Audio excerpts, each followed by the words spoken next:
Hello and welcome.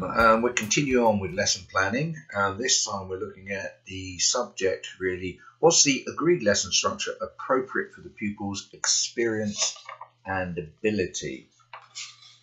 Okay, remembering this is part of the series about check tests and part 3 tests, etc., and they're all applicable. So what does that mean? What's the lesson structure appropriate for the pupil's experience? I think where this came from. This has come from, again, trainers, examiners, sitting in, watching part 3 sessions, watching standards checks, and really thinking that there were learners there who were not really ready for the subject that they were doing. I know that we talk about in pupil-led lessons, etc. But there's still a point where they're not really ready, etc. A pupil may say, I want to do this, etc. Let me give you a really good example that I used to see a lot.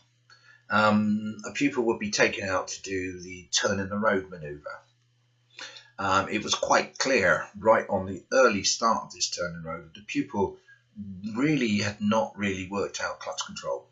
Clutch control was quite weak. Stalling, struggling, they really weren't understanding it. Later on, when I'd asked the instructor, why were we doing clutch control there? Or why were we doing the turn in the road, etc.? Well, I find they would say it helps develop their clutch control. Okay, we've got a pupil who's struggling with clutch control. Is the very, very best place to deal with this in a quiet road on a back street with a slight incline?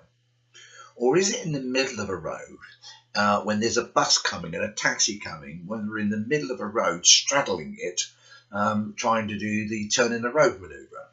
I'm hoping you don't go with the latter, because no matter how quiet a road you pick for the turn in the road, we all know what happens.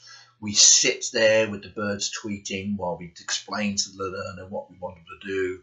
There's not a soul travelling on that road until we get in the middle of the road and the learner is there. And the learner, you can see they've really got too much to do. The task demands are too great. They're worrying about the car, the bus, the taxi. They're worrying about the people on the pavement. And meanwhile, we're telling them that they mustn't turn the wheel with the steering, without the cars moving, because it's dry steering. And when we get near the curb, we've got to turn the wheel back, etc., etc. And all the time, all their brain is thinking, I can't do the clutch. I'm worried I'm going to stall the car. And it's just too much for them. Of course, they're too nice. They won't tell you, etc. They don't understand. They think that this is the way it is. So I would be looking in the back of the car. I'd be sitting there thinking to myself, is this structure suitable for the pupil's experience and their ability? And an answer might be no. So it's agreeing structures, really. Agreeing a few structure with the learner, what do they want to do? How would they like to learn? And we'll look at this in learning strategies later on. But picking that structure to suit that individual learner for their needs and their ability. Coming back to the first section about goals, again, we have a sort of a rough syllabus, etc. And, we will follow that syllabus reasonably well, etc. But it doesn't have to be carved in tablets of stone.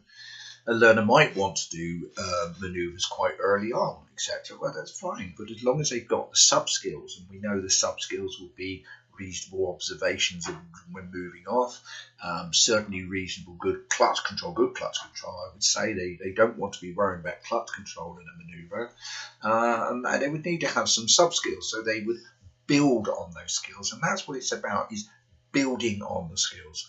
I spoke in a previous section about a learner who sets a goal maybe higher than what you would feel would be necessary, so we can still keep with that as an overlying goal, but we're building sub-skills and things like that. So looking very much there about agreeing a structure with a learner to do their experience and ability, and they will tell you if they don't feel too bad.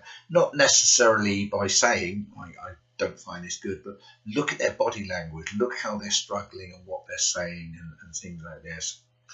I remember sitting in the back of a car with a learner, and the agreed lesson plan, the goal was to consolidate roundabouts. And the instructor went off, and the agreed plan was that the learner was going to do them on her own, and the instructor would jump in where necessary and help, etc. When the instructor did some scaling and sort of asked them, where would you say you are, 1 to 10, etc., the pupil rated themselves as 6, which I thought, it's a little low. It's too bad. We'll see how it went. It was quite evident quite early on that the pupil's clutch control was not fantastic, and they'd stalled a couple of times, and etc.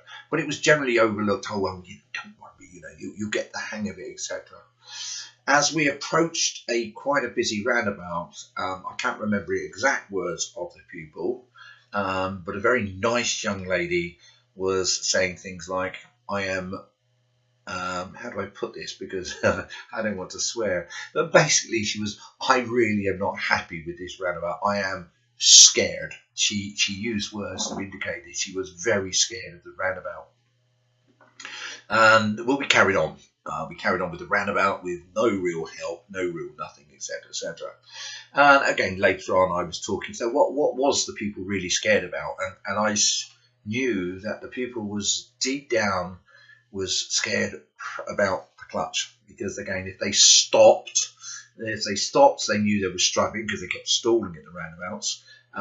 But they didn't want to keep, so they wanted to keep going because they didn't want to stop, but they didn't want to keep going because they were scared of the roundabout. The whole lot was there. Now, unfortunately, because I was sitting in the back observing this session, I couldn't interfere. But I so wanted to ask the pupil and put them to one side and say, what is it that you are most worried about?